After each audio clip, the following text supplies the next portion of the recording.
இறுதியாக நடந்த அரசியல் குழு கூட்டத்தில் பார்லமெண்ட் குழு தலைவர்கள் சிறியிருந்தவர்கள் பார்லமெண்ட் குழு தலைவர்கள் நீக்கிறத கலந்துரையாடலாம் சொல்லப்படுது. அப்படி கலந்துரையாடுவதால் சம்பந்தமாக முடிவு. பாராளுமன்ற குழு தலைவர் பதவி அரசியல் குழுவினால் தான் கொடுக்கப்பட்டது. தேர்தல் முடிந்த கையோட வவுனியாவில் அப்போ 10 பேர் கொண்ட அரசியல் குழு, இதே குழுதான். மாவை சேனாதிராஜாவும் இருந்தவர். நேற்றைக்கு நடந்த கூட்டத்தில் 8 பேர் கலந்து கொண்டவர்கள். மாவை சேனாதிராஜா இப்போ இல்லை. 9 பேரில் திரு குலநாயகத்துக்கு சுயினம் காரணமாக கலந்து கொள்ள முடியவில்லை. மற்ற 8 பேரும் கலந்து கொண்ட நாங்கள் வவுனியாவில் நடந்த கூட்டத்தில் நாங்கள் தேசிய பட்டியல் ஆசனம் யாருக்கு கொடுக்கறது, டாக்டர் சத்தியலிங்கத்துக்கு கொடுக்குறதுன்றது அந்த அரசியல் குழுத்துக்கு தான் தீர்மானித்தது. அதே போல் பாராளுமன்றத்தில் கொறடா பதவி டாக்டர் சத்தியலிங்கத்துக்கு கொடுக்குறேன்னு தீர்மானித்தது. பாராளுமன்ற நடவடிக்கைகள் குழுட பிரதிநிதியாக திரு சாணக்கியன் ராசமாணிக்கம் நியமிக்கப்படுவார் என்று தீர்மானித்தது. பாராளுமன்ற குழு தலைவராக திரு ஸ்ரீதரனை நாங்கள் நியமிச்சிட்டாங்க. நேற்றே நடந்த கூட்டத்தில் அரசியல் குழுவாலேயே நியமிக்கப்பட்ட நியமனங்களை ரத்து செய்கிறதுக்கு அல்லது மாற்றுவதற்கு அரசியல் குழுவுக்கே அதிகாரம் உண்டு. எந்த குழு அதை நியமித்ததோ அந்த குழுவுக்கு அதை மாற்றுவதற்கான அதிகாரம் உண்டு. ஆகையினால் கட்சியிட அரசியல் குழு ஆலோசனையை அவர் ஏற்றுக்கொள்ள மறுத்த காரணத்தினால அந்த அரசியல் குழு கொடுத்த அந்த நியமனத்தை மீளப்பெறுவது என்று தீர்மானிக்கப்பட்டது.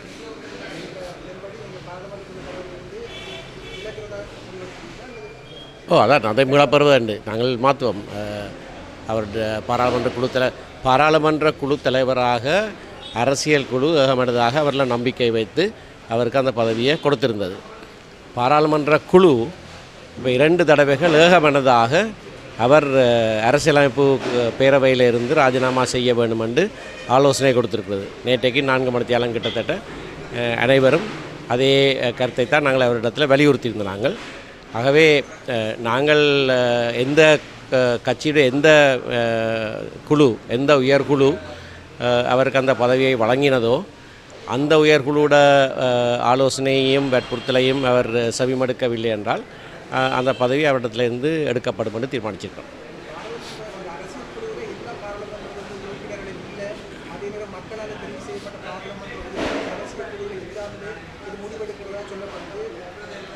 எது அரசியல் குழு? கட்சியிட குழுக்களில் கட்சிக்கு பாராளுமன்ற குழு ஒன்று இருக்குது, கட்சிக்கு அரசியல் குழு ஒன்று இருக்குது, கட்சிக்கு ஒவ்வொரு குழுக்கள் இருக்குது. அப்போ பாராளுமன்ற உறுப்பினர்கள் எல்லா குழுக்கள்லையும் அங்கத்தவர்கள் அல்ல, அவர்களுக்கென்ற ஒரு குழு இருக்குது. சில சமயங்களில் நாங்கள் அரசியல் குழு கூட்டங்கள்லேயும் மத்திய செயற்குழு கூட்டங்கள்லேயும் பாராளுமன்ற உறுப்பினர்களையும் சேர்த்து கொள்ள வேண்டிய தேவை ஏற்பட்டால் அவர்களை விசேட அழைப்பாளிகளாக நாங்கள் அழைப்பது வழக்கம். ஆனால் நான் இப்போ சொன்ன விடயம், எங்களுடைய பாராளுமன்ற குழு தலைவர் பதவி, தேசிய பட்டியல் பாராளுமன்ற உறுப்பினர் பதவி, கொறடா பதவி போன்ற பதவிகள் எல்லாம் தீர்மானித்தது இந்த அரசியல் குழு தான். அதில் பாராளுமன்ற உறுப்பினர்கள் என்று இருக்கையில் அது இலங்கை தமிழரசு கட்சி நியமித்த அரசியல் குழு தான் அந்த தீர்மானங்களை ஆரம்பத்தில் எடுத்திருந்தது. ஆகையினாலே அதே அரசியல் குழு அந்த தீர்மானங்களை மாற்றி அமைப்பதற்கான அதிகாரமும் அந்த அரசியல் குழுக்கு இருக்குது. இறுதியாக நடைபெற்ற இலங்கை தமிழரசு கட்சியினுடைய அரசியல் குழு கூட்டத்தில் பார்லமெண்ட் குழு தலைவராக இருக்கிற ஸ்ரீதரன் அவர்களை நீக்கிறதாக நீங்கள் கலந்துரையாடுறதாக அறிய கிடைக்குது. இல்லை, அது நாங்கள் என்ன இறுதியாக முடிவெடுக்கல. உண்மையாக அது சம்பந்தமான இறுதி முடிவு எடுக்கப்படவில்லை. அது பொதுவாக கலந்துரையாடல் தானே, அது ஒரு முடிவாக கொண்டு நாங்கள் எடுக்கல, அது அறிவிப்போம்.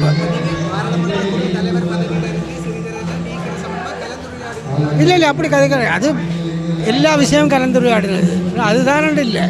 நல்லபடியாக அவரை நீக்கிறன்ற மாதிரி ஒரு கலந்துரையாடல் அப்படியான இல்லை. ஆப்ஷன்ஸ் பார்த்துக்கப்பட்டது, அது என்னென்ன பதவியாக வைக்கிறான்ட்டு அது மட்டும்தான் பார்க்கப்பட்டது. அதனுடைய அதில் தீர்மானமாக அது எடுக்கப்படையில்லை. அது எடுப்ப சொல்லுவோம், இப்போ இன்னும் ஒரு உலமைக்குள்ளே சொல்லுவோம். திரும்ப நாங்கள் எங்களுக்குள்ளே ஒரு அதுக்கு தான் டைம் எடுத்துகிறாங்க.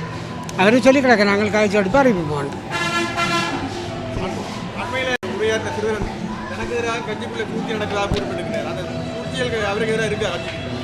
எனக்கு தெரியல, கட்சியில் இருக்கிற தலைவர் எனக்கு தெரியலை. அப்படி அது அவரை தான் கேட்கணும். அப்படி யாருன்னு சொல்ல வேணும். பொதுவாக சொன்னால் தானே அவர் அதகம் இருக்கலாம். ஆனால் உண்மையாக என்ன தெரியாது.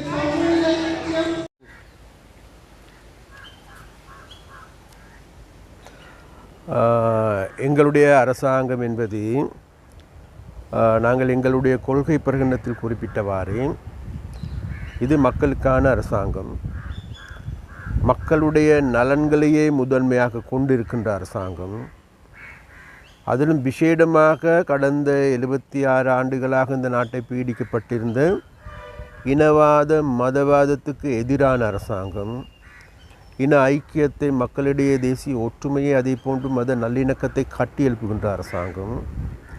அப்போ எங்களுடைய அரசாங்கத்தால் விசேடமாக வடக்கை நோக்கி எந்த விதமான அதாவது சிங்கள குடியேற்றங்களின் தமிழ் மக்களுடைய வாழ்வுரிமையை மாற்றுகின்ற, அவர்களுடைய நில உரிமையை மாற்றுகின்ற, அவர்களுடைய அடையாளங்களை அளிக்கின்ற, அவர்களுடைய தனித்துவத்தை சீர்குலைக்கின்ற நடவடிக்கைகளை எடுக்காது என்பதை இந்த இடத்தில் நாங்கள் உறுதியாக தமிழ் மக்களுக்கு நாங்கள் உறுதியளிக்கின்றோம்.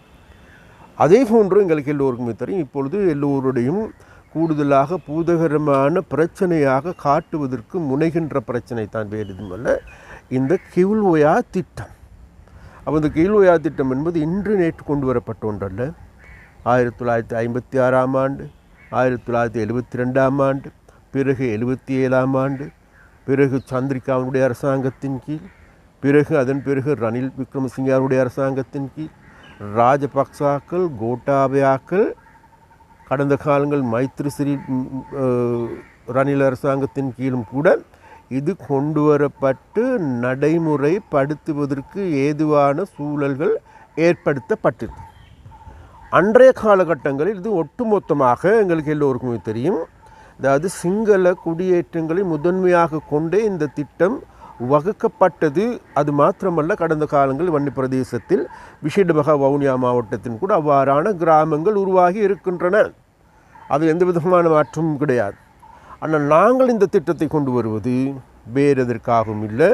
இன்றைக்கு எங்களுக்கு எல்லோருக்குமே தெரியும், வடமாகாணம் என்பது நீர் பிரச்சனை, பாரிய பிரச்சனையை எதிர்கொள்கின்றார்கள்.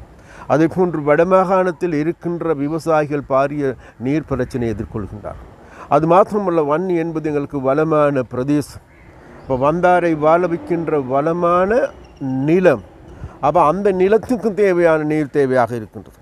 அப்போ அந்த தேவையை அனைத்தையும் கருத்தில் கொண்டு, அதே போன்று இதில் சிங்கள பிரதேசங்களுக்கு தண்ணீர் வருமாக இருந்தால் அந்த பிரதேசத்தையும் கருத்தில் கொண்டு, அங்கு வாழுகின்றவரும் மக்கள்.